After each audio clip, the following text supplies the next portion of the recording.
మానవ జీవితమే ఒక మహాభారతం. ఈ కార్యక్రమాన్ని మీకు సమర్పిస్తున్న వారు వైష్ణవి క్యాటరర్స్.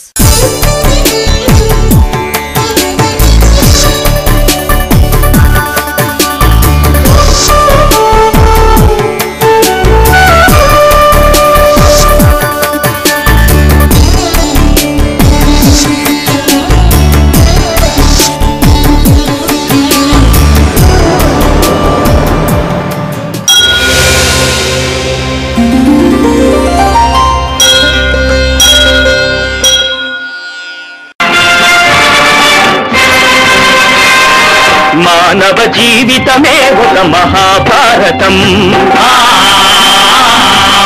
మానవ జీవితమే ఒక మహాభారతం. అది మంచి చెడుల రెంటి నడుమ నిత్య ఘర్షణం. మాతృదేవోభవ. అమ్మ పదంబుజంబులకు నారతులెత్తగా కన్నుదోయి లేలెమ్మని చెప్పు గుండెకు విలీనమొగుం హృదయము దానిలో కమ్మని పద్యముల్ బలుకగా హృదయం మది లేదు. అమ్మనే నమ్మితి మా అమ్మనే నమ్మితి ఆమె పాదములే నా హృదయాన విపంచినాదము. ఆమె పాదములే నా హృదయాన విపంచినాదములు. అధర్మాన్ని సమర్థిస్తూ ఆయువు సాగదీయడం కంటే ధర్మాన్ని సమర్థిస్తూ మృత్యువును వరించడం మంచిది అని మనకు అవగాహన కావిస్తూ ఉన్న మహాభారత కథాశ్రవణం కోసం ఎదురు చూస్తూ ఉన్న భక్తి టీవీ ప్రేక్షక మహాశయులందరికీ కవి బ్రహ్మ తిక్కన సోమయాజి రచించిన ఆంధ్ర మహాభారతం భీష్మ పర్వానికి సాగుతున్న సామాజిక వ్యాఖ్యలో 1054వ భాగానికి స్వాగతం పలుకుతున్నాం. మానవ జీవితమే ఒక మహాభారతం. మానవ జీవితమే ఒక మహాభారతం. అది మంచి చెడుల రెంటి నడుమ నిత్య ఘర్షణం. భీష్ముడు తీసుకున్న నిర్ణయం ఇక తాను మరణించక తప్పదు, మరణించాలి అని స్వేచ్ఛగా సంకల్పించడానికి ప్రధానమైన కారణాల్లో ఒకటి ఆయన పాండవ పక్షంలో ఉండే అవకాశం లేదు. ఎందుకంటే ఆయనకి మృత్యురూపమైన శిఖండి పాండవ పక్షంలో ఉంటాడు. వాడు ద్రౌపదికి అన్నగారు. అంటే తన మృత్యువు ఎటుందో తెలుసుకుని దానికి ఎదురుగా నిలబడి దాన్ని ఎదుర్కోవడము అంటే రవీంద్రనాథ్ ఠాగూర్ గీతాంజలిలో చెప్పినట్టుగా మృత్యువును ఎదిరించిన ధైర్యం కలిగిన మహానుభావుడు కదండి. అందుకే బాలురులో అభిమన్యుడు, వృద్ధులలో భీష్ముడు అన్నారు భారతం విన్న మహానుభావులందరూ. ఆ మనోధైర్యం, ఆ తెగింపు, ఆ మాట పట్టుదల అంటే నిలబడి ఉండడం ఏమైనా కానీ ప్రపంచం కూలిపోయిన నేను ఓ మాట అన్నాను దానికి కట్టుబడి ఉంటున్నా, మిగిలిన రాజకీయాలు మీరు చూసుకోండి, అంతే అయిపోయింది. అది భీష్ముడి నుంచి మనం నేర్చుకోవాలి. మంచో చెడ్డో ఒక సందర్భంలో ఓ సంతకం పెట్టాం, ఓ మాట ఇచ్చాం, దానికి కట్టుబడి ఉండడమే. మిగిలిన గొడవలు ఏమైనా సరే మాటి మాటికి మాటలు మార్చి ఇవాళ ఒకటి రేపు ఒకటి మార్చేస్తే ఆ నాయకుల్ని ఎప్పుడూ జనం నమ్మరు. అందుకని భీష్ముడు ప్రాణం పోతున్నా సరే ప్రాణం పోవలసిన విషయాన్ని కూడా పాండవులకు చెప్పాడు తప్ప నియమాలు ఎదుర్కోలేదు. ఒకవేళ ఏదో తప్పనిసరి ఆయన తీసుకున్న నిర్ణయం ప్రకారం, ఆయన అనుకుని అనేక రకాల ఆలోచించుకున్నాక తీసుకున్న నిర్ణయం ప్రకారం చిత్తశుద్ధిగా కౌరవపక్షంలో పోరాడాడు తప్ప దుర్యోధనుడు నిందించాడు కదా అని రెచ్చిపోవడం లేదు, నిందించకపోలేదని తగ్గలేదు. ఇక 9వ రోజు కూడా రెచ్చిపోవడం ఏమిటంటే కృష్ణార్జునుడికి బాగా కోపం రావాలి. ఎందుకంటే కోపం రావడం కోసం రెచ్చగొట్టేటువంటి వ్యాఖ్యలు కొంతమంది చేస్తారు కావాలని. ఎందుకంటే వారికి అసలు ప్రయోజనం ఇష్టం లేదని అర్థమైపోతుంది. లేకపోతే ఈ రెచ్చగొట్టే వ్యాఖ్యలు ఉండవు. ఎప్పుడు ఇరు ప్రాంతాల మధ్యనో ఇద్దరు వ్యక్తుల మధ్యనో కొంచెం అసంబద్ధమైన వాతావరణం ఉంటే మాటలు ఎప్పుడు కలిపే విధంగా ఉండాలి, కాస్త ధైర్యం భరోసా కలిగించే విధంగా ఉండాలి. కాకుండా రెచ్చగొట్టే వ్యాఖ్యలు ఉంటే అసలు ఏది జరగాల్సి ఉందో అది వారికి ఇష్టం లేదనమాట, అర్థమైపోతుంది. అందుకని ఈయన కృష్ణుడిని అర్జునుడిని రెచ్చగొట్టి పారేశాడు. ఎందుకు అంటే ఆయనకి ఈ జరుగుతున్నటువంటి యుద్ధంలో ఇంకా తాను ఉండడం ఇష్టం లేదు. రెచ్చగొట్టి పారేస్తే ఏదో నిర్ణయించుకుంటారు వాళ్ళు, ఏదో చేసేస్తారు. ఆ వంకన యుద్ధం నుంచి తప్పుకోవచ్చు. ఎందుకంటే ఆయన మనస్సు ఇంకా యుద్ధానికి ఇష్టపడడం లేదు. ఆ ఇష్టం లేనప్పుడే రెచ్చగొట్టే వ్యాఖ్యలు వస్తాయి. అందుకని పరిగెట్టుకుని 9వ రోజుని ఆయన రెచ్చగొట్టి పారేశాడు. దానికి వాళ్ళు భయపడ్డారు సహజంగానే. రాత్రి వచ్చేసారు, ఈ పని చెప్పేశాడు. ఓ దెబ్బతో తీరిపోయింది. ఇక తర్వాత కర్ణుడు ఉండని గోకర్ణుడు ఉండని ఆయనకు అనవసరమైన వ్యవహారం. ఇలా ఉంటుంది పద్ధతి, మంచికి చెడ్డకి కూడాను. అదే గ్రహించుకోగలగాలి. అంచేతనే భారతం అనేది కొంతమంది పాత్రలను మనం విడదీసి వీరంతా ధర్మాత్ములు, వీరంతా అధర్మాత్ములు, వీరంతా గొప్ప, వీరంతా తక్కువ అని తీర్మానాలు చేసేయకూడదు. అవి ఏమీ వ్యాసుడు చేయలేదు. ఆయనకి ఈ గోలంతా తెలియదు. బాబు, పూర్వజన్మ కర్మల ప్రకారం మనుషులు ఇలా ప్రవర్తిస్తారు. ఈ జన్మలో కర్మ కొంత కలుస్తూ ఉంటుంది. అందుకని ఈ కర్మనా గహనో గతికి, ఈ కర్మ ప్రణాళిక ఎలా ఉంటుందో సాలిగూళ్ళలాగా చూడండి. ఎంత సంక్లిష్టమైన మనస్తత్వాలు. ఈవేళ మంచివాడు, రేపు చెడ్డవాడు. ఈవేళ చెడ్డవాడు, రేపు మంచివాడు. ఈ క్షణం మంచివాడు, ఇంకొక క్షణం చెడ్డవాడు. వీడి పనుల్లో ఇది బాగుంది, ఇది బాగోలేదు. అంచేత అన్నీ బాగున్నవాడు లోకంలో ఉండడు, అన్నీ బాగులేనివాడు కూడా లోకంలో ఉండడు. అంచేత లోకం అంటే భారతానికి ప్రతిబింబం, భారతం అంటే లోకానికి ప్రతీకగా ఉన్న శ్లోకం. లోకానికి ప్రతీక అయిన శ్లోకమే భారతం. అంచేత ఆ మనస్తత్వాన్ని మన ముందు ఉంచాడు. దాన్ని బట్టి మనం ఎప్పుడు ఎలా ఉండాలో మనం నిర్ణయించుకోవాలి. అంతేగాని ఈయన పూర్తిగా మంచివాడు, ఎట్టి పరిస్థితుల్లో ఆయన చెడ్డవాడు అనడానికి వీల్లేదు, ఈయన పూర్తిగా చెడ్డవాడు, ఆయన మంచివాడు అనడానికి వీల్లేదని తీర్మానాలు చేయదు. మనం చెడ్డవాళ్ళు అనుకునే వాళ్ళు శకునులో కూడా మనం అనుకున్నంత చెడ్డతనం లేదు. ఆయన చాలా సందర్భాల్లో రుజువుగా కలిసిపోవడానికే సలహా ఇచ్చాడు. కలవకపోతేనే మాయుజూదాలు లాంటి ప్రణాళికలు ఇచ్చాడు. ఆయన మంచివాడంటారా చెడ్డవాడంటే అదో ప్రవృత్తి, అంతే. కర్ణుడు అంతే. మరి చిత్తశుద్ధి వ్యవహారం కానీ ఇంకోటి కానీ చూస్తే, స్నేహం కానీ చూస్తే అంత మించిన వాడు కనపడ్డు. కానీ ఒక్కోసారి నోరు జారి ఇష్టం వచ్చినట్టు మాట్లాడాడు. ఆ వ్యాఖ్యలే కొంప ముంచే. అసలు వ్యవహారాల కంటే వ్యాఖ్యానాలే ఎక్కువ కొంప ముంచుతాయి. మనకి వ్యవహారాలు తక్కువ, వ్యాఖ్యానాలు ఎక్కువ, కాపురాలు తక్కువ, కామెంటరీలు ఎక్కువ. అందుకని చెడిపోతూ ఉంటుంది పరిస్థితి. కర్ణుడు అలాగే జరగొట్టాడు వ్యవహారాన్ని. మరి ఆయన మంచివాడు కాదండి, ఎంత చిత్తశుద్ధి అండి. భీష్ముడి కంటే కూడా చిత్తశుద్ధి ఉంది కర్ణుడికి. ఆయన ఏ పక్షాన్ని ఒప్పుకున్నాడో ఆ పక్షాన్ని ఖచ్చితంగా చేశాడు. పోనీ అలాగని పూర్తిగా ఆయన ఇంకా 100కి 100 చిత్తశుద్ధి అందామంటే అంత చిత్తశుద్ధి ఉండి కౌరవ పక్షంలో చేసినప్పుడు మళ్ళీ తల్లికి వరాలు ఇవ్వకూడదు. నాకు సంబంధం లేదు, వెళ్ళిపోమ్మా, అక్కడ కాస్త లొంగాడు. మరి లొంగడం తప్పు ఉందామంటే తల్లి. ఎక్కడ మీరు నిర్ణయాలు చేసేస్తారండి పాత్రల గురించి గీత గీసేసి? అంచేత సంక్లిష్టమైనది భారతం మానవ జీవితంలాగే. అప్పుడు ఇప్పుడు ఏ దశలో ఉన్నాం, మనం ఏం చేస్తున్నాం, ఇది ధర్మమా కాదా అని ఎవరికి వారు ఆలోచించుకుని తీర్మానించుకుని నిర్ణయించుకోవాలి తప్ప శాశ్వతంగా ధర్మాలు, శాశ్వతంగా అధర్మాలు అంటూ పట్టిక ఉండదు ఇక్కడ. ఫిజికల్ సైన్స్, న్యాచురల్ సైన్స్ అని మధ్యలో గీతలు గీసినట్టు అది కష్టం. అది అందుకే మనిషి విచక్షణ జ్ఞానం చాలా ముఖ్యం. అది ఎవరికి వారే నిర్ణయించుకోవాలి. ఏ గురువులు, ఏ ప్రవక్తలు, ఏ స్వామీజీలు, ఏ బాబాలు నిర్ణయించే వ్యవహారం కాదు. నీ జీవితం నీ సొంతం. ఈ విషయం నిర్ణయించుకున్నాక, ఇలాగే చంపాలి భీష్ముడిని తప్పదని నిర్ణయించుకున్నాక వెళ్ళిపోతుంటే అర్జునుడు పడిన మథనం ఇంత అంతా కాదండి. ఏం బాగోలేదు బావా, ఏం బాగోలేదు. అక్కడ తండ్రి లేని మము నమ్మెయి పెంచిన తాతను ఇమ్మెయిన్ త్రిక్కొనగాదు. నా నిర్ణయం చెబుతున్నాను విను కృష్ణ. ఆయన సంక్లిష్టంలో ఉన్నాడు మరి అర్జునుడు. ఇంత భగవద్గీత విన్నాక కూడా మళ్ళీ ఉంటున్నాడు ఇక్కడ మమకారం, అహంకారం కాదు మమకారం. అక్కట తండ్రి లేని మము నమ్మెయి పెంచిన తాతను ఇమ్మెయిన్ త్రిక్కొనగాదు. అతండు సముదీర్ణ భుజాబల శౌర్యశాలి అయి ఇక్కడి సేన చక్కడచనేనియు చూతునగాక. ధర్మముంద్రకుట గోర్వజాలుదునే ధర్మజుతమ్ములు క్రూర కర్ములే. ధర్మముందక్కుట గోర్వజాలుదునే ధర్మజుతమ్ములు క్రూర కర్ములే. ఇక్కడే ఈ పద్యంలో మీరు ఆలతి పదాలతో అనల్పమైన అర్థాన్ని సాధించాడు. అక్కట తండ్రి లేని మమ్ము అమ్మెయి పెంచిన తాతని ఇమ్మెయింద్రెక్కొనగాదు. అలా పెంచిన తాతని ఇలా చంపడం నా వల్ల కాదయ్యా, మీరు ఎన్నైనా చెప్పండి. అర్జునుని యొక్క ఆ సౌజన్యం గమనించండి. యుద్ధం అంతా అయిపోయిన జరిగిన పరిణామాలకి అలా చేసి భీష్ముడిని చంపారు, ఇలా చేసి ద్రోణుడిని చంపారు, అలా చేసి కర్ణుడిని చంపారు, అలా చేసి దుర్యోధనుడిని చంపారు, ఇక పాండవుల పరాక్రమం ఉందని మాట్లాడడం కాదు. పరాక్రమం చాలా గొప్పది, కానీ పరిస్థితులు అటువంటివి. ఎప్పుడు పరిస్థితులను బట్టి చట్టాలు మారాలి తప్ప చట్టాలను బట్టి పరిస్థితులు మారవు. మానవ జీవితమే ఒక మహాభారతం, అది మంచి చెడుల రెంటి నడుమ నిత్య ఘర్షణం. ఎంత ధర్మశాస్త్రం కోసం ఎంత ధర్మశాస్త్రం ఉన్నా, ఎంతమంది మనువు దగ్గర నుంచి మన వాళ్ళ వరకు ఎంతమంది ధర్మశాస్త్రాలు రాసినా వాడికి సవరణలు తప్పు. ఎందుకంటే పరిస్థితులు ఎప్పటికప్పుడు మారిపోతాయి. ఇదివరకు ఏదో అత్యాచారమో ఇంకోటో ఉంటే ఓ 20 ఏళ్ల వాడిని ఊహించేవారు. ఇప్పుడు ఏమో మొత్తం నిర్భయ అత్యాచారంలో బయటపడిన వాడికి 14-15 ఏళ్ళు దాట్లా. పైగా ప్రధాన వీరుడు వాడేట దుర్మార్గుడు. మరి దాన్ని బట్టి చట్టాలు మార్చుకోవాలా వద్దా? సందర్భాన్ని బట్టి చట్టాన్ని అన్వయించుకోవాలి. కానీ చట్టం ప్రకారం వాడు నేరస్తుడు కదని వాడు చేశాడు నేరం కనపడుతోంది. అంచేత కలియుగంలో ఇటువంటి వాళ్ళు కూడా చేస్తారు, చట్టాలు మార్చుకోవాలి. ఆ మైనారిటీ అనేదాన్ని తగ్గించాల్సిందే, లేకపోతే పిల్లలు రెచ్చిపోతున్నారు వేళ.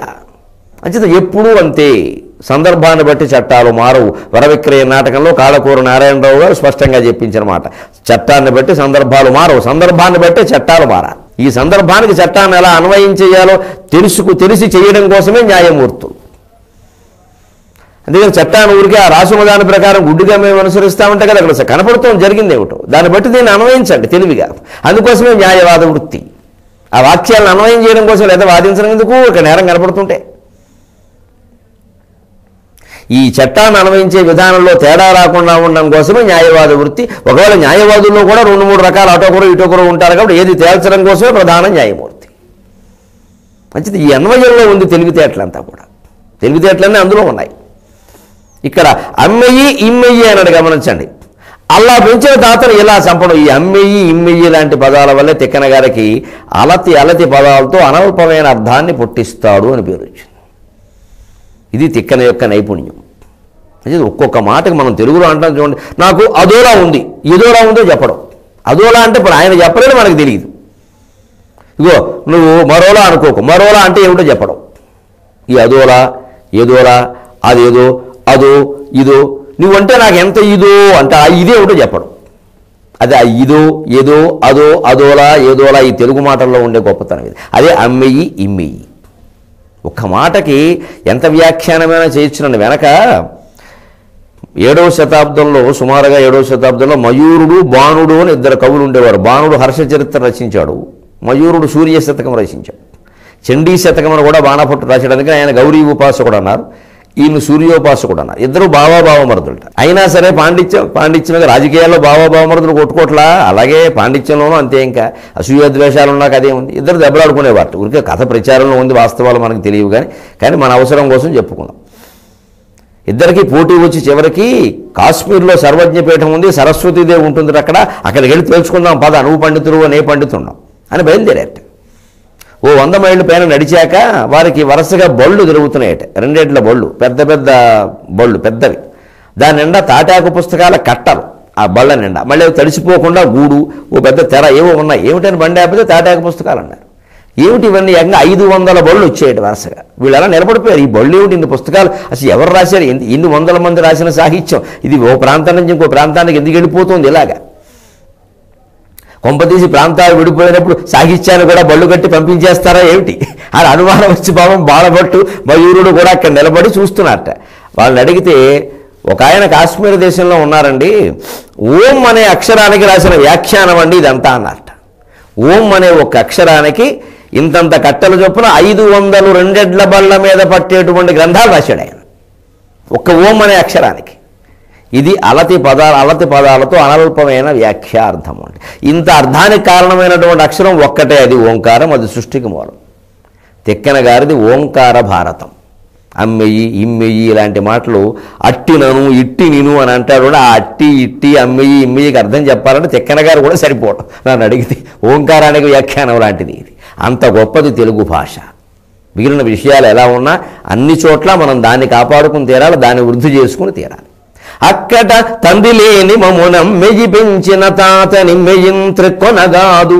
మమ్మల్ని ఎలా పెంచాడో నాకు తెలుసునయా, మట్టి బట్టలతో ఆడుకుంటూ ఉంటే పిలిచి కౌగిలించుకున్నాడయ్యా, పెద్ద మనిషి అన్నం తినిపించాడయ్యా, నేను తెలియక నాన్న అని పిలిస్తే ఒరే నువ్వు తండ్రి లేనివాడివిరా, మీ నాన్నకి నాన్నరా నేను తాతను రా, అలా పిలవరా ఆనందిస్తానని చెప్పాడయ్యా. అటువంటి వాడిని నన్ను ఎలా చంపమంటావయ్యా? ఎన్ని కోరికలు తీర్చాడో, ఎంత ప్రేమించాడయ్యా మమ్మల్ని. తల్లి ప్రేమ కంటే ఎక్కువ కదయ్యా. గర్భమందున నిన్ను కడుపు చుమ్మలు చుట్ట సుడి గుండాల సోలిపోయి. ఎటువంటిదండి తల్లి ప్రేమ కానీ తండ్రి ప్రేమ కానీ. ఈవేళ మనం ఆ తల్లిదండ్రుల పట్ల తీసుకుంటున్న జాగ్రత్త ఏమిటండి? ఎలా పెంచారు వాళ్ళు మనని. అర్జునుడి ప్రేమ, తాతగారి పట్ల ఉన్న ప్రేమ అంటే మనం ఈ మాట గుర్తు చేసుకోవద్దు. గర్భమందున నేను కడుపు చుమ్మలు చుట్ట సుడి గుండాల సోలిపోయి. పిన్ననాటను నేను వెన్న బాలును మెక్కి నవ్వ నా నవ్వులన్నానిపోయి. ఒడలు తడిపినంత ఓసిన నాన్నని తుడిచి సేవలు చేసి తూలిపోయి. ఎదుగుచుండిన నాకు ఏ స్వర్గమడిగినం తెచ్చి ముంగట పెట్టి తెరలిపోయి. ముసలిదయ్యున్న మా అమ్మ మూగ ప్రేమ, ముసలిదయ్యున్న మా అమ్మ మూగ ప్రేమ. నాకు నవధాన వేళలో నవ కవిత్వ పద వికాస ప్రకాశ ప్రభావమిచ్చి మృచుగావుత వెన్నంటి కాచియుండి అని ఇదివరకు అవధానం చేసినప్పుడల్లా ఆనందంగా చెప్పుకునేవాడిని. ఇప్పుడు ముసలిదై ఉన్న మా అమ్మ అంటారు కదా, ముసలిదై స్వర్గమేగిన మూగ ప్రేమ అనుకోవలసింది. ఆ ప్రేమను మర్చిపోగలమా? భీష్ముడి ప్రేమ అటువంటిది. అటువంటి తాతగారిని ఇమ్మయ్యం త్రెక్కొనగాదు, నేను చంపను, నా వల్ల కాదు ఇది, మీరేమైనా చెప్పండి. మరి ఆయన చంపేస్తాడు. రాని అతండు సముదీర్ణ భుజాబల శౌర్యశాలిజై ఇక్కడి సేన చక్కడచనయ నియుచుతునగాక. అతను ఒకవేళ పరాక్రమంతో విజృంభించి ధర్మాధర్మాలు న్యాయాలు ఏవీ పట్టించుకోకుండా దుర్యోధనుని నెగ్గించడమే లక్ష్యంగా తన పౌరుషాన్ని చూపించడమే ప్రతాప కారణంగా నిర్ణయించుకుని పాండవ సైన్యాన్ని మొత్తం నాశనం చేస్తే చెయ్యని నేను చూస్తూ ఉంటాను అంటే మళ్ళీ భగవద్గీతకు మొదటి దశకి వెళ్ళాడు. అప్పుడేమో అహంకారం, నేనే చంపుతున్నాను, ఇంతమందిని నేను చంపాలా అని. ఇప్పుడు మమకారం తాతగారి మీద. రెండూ సమానమైన శత్రువులే. గమనించిన మమకారం ఏదో గొప్పదని ప్రచారాలు చేయొద్దు. మనం ఇతరుల పట్ల మమకారంతో ఉంటూ ఉండాలి, ఎంతవరకు అంతవరకే. అంతే కదా. మమకారం వద్దన్నా మాకు తల్లిదండ్రుల మీద మమకారం లేదు, నాకు తల్లిదండ్రుల మీద ఉండాలి, పిల్లల మీద తగ్గించుకోవాలి. ఇప్పుడు పిల్లల మీద పెరిగింది, వృద్ధులు పనికిరాని వాళ్ళు అయ్యారు. కానీ ఈ పిల్లలకి మన పుట్టుకు కూడా కారణం ఆ తల్లిదండ్రులని మర్చిపోయాను. మన పిల్లలు మనకి ఎక్కువ, అందుకోసం తల్లిదండ్రులు పంపిస్తున్నాం ఎక్కడికో, పిల్లలకు డిస్టర్బెన్స్ అని చుట్టాలను కూడా రానివ్వట్లేదు. అసలు మమకారం ఉండాలో లేదో కూడా మనం తెలుసుకోలేకపోతున్నాం. ఎక్కడ ఉండకూడదో అక్కడ ఉంటుంది, ఎక్కడ ఉండాలో అక్కడ ఉండట్లేదు. అసలు మూలమైంది నాది అనే మమకారం. ఇంకా భీష్ముడిని నాది అనుకుంటున్నాడు ఈయన, అవతల పక్షాన్ని పోరాడుతున్న వీరుడు, శత్రువు, సైనికుడు అనుకోకుండా. ఇది సైనికుడి లక్షణం కాదు. అందుకే అర్జునుడు కూడా ఇక్కడ రాజసకర్త. రాగీ కర్మఫల ప్రేప్సు లుబ్ధో హింసాత్మకో అశుచి హర్షశోకాన్విత కర్త రాజస పరికీర్తితక.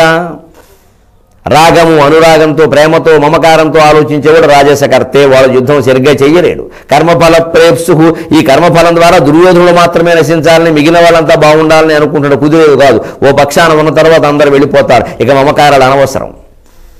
హర్షశోకాన్విత కర్త. భీష్ముడిని ఇదివరకు చంపలేకపోయినప్పుడు శోకం పడ్డాడు. ఇప్పుడు చంపడానికి ఉపాయం దొరికినప్పుడు కూడా శోకాన్ని అవలంబిస్తున్నాడు. ఇరావంతుడు చనిపోతే శోకించాడు, దుర్యోధనుడు కొడుకు చనిపోతే గంతులేశాడు. హర్షం, శోకం. మరి ఇంతే శత్రుత్వ మిత్రత్వాలన్నీ ఉన్నాయి. భగవద్గీత ఎందుకు వినట్టు ఈ పెద్ద మనిషి? అంచేత విన్నంత మాత్రాన వేదాంతం వంటబట్టేది కాదు. అర్జునుడికి వంటబట్టలేదు, మనకు వంటబట్టడం చాలా కష్టం. ఊరికే పంట పట్టింది, మళ్ళీ ఇంకోటికి చెబుతూ ఉంటాం మనం అంతే. ఆహా గొప్పగా చెప్పారండి అంటూ. అది అన్వయం చేసుకుని ఆచరణలో పెట్టినప్పుడే వంట పెట్టినట్టు లెక్క. ఆచరణలో పెట్టిన మహానుభావుడు శ్రీకృష్ణుడు. మానవ జీవితమే ఒక మహాభారతం, అది మంచి చెడుల రెంటి నడుమ నిత్య ఘర్షణ.